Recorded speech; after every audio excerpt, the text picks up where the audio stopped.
The federal agency wants a solution from companies that have self-driving vehicles to prevent them from interfering with emergency scenes. We've seen it happen, right? You may remember last month in Phoenix, it happened when a Waymo drove right into an active police scene.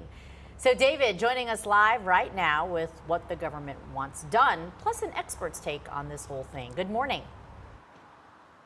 Scott, Tess, good morning to you. And this federal agency says they're seeing a disturbing trend nationwide of these driverless cars going into emergency scenes, whether that's crime or a fire scene as well. The U.S. Department of Transportation's National Highway Traffic Safety Administration sent a letter to driverless vehicle developers saying those driverless cars even blocked ambulances and fire crews. The agency warns that some autonomous vehicles cannot safely detect and respond to active emergency scenes and, quote, can be, quote, a danger to the general public.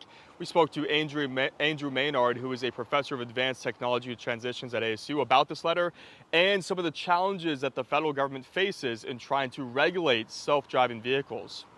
The trouble with any emerging technology is you're never quite sure what the big risks are going to be, and you never will be sure until you get there. So this is exactly what's happening with both AI and self-driving vehicles, that we think we've got, or the companies think they've got everything as good as it can be, and then something happens that sort of blindsides them.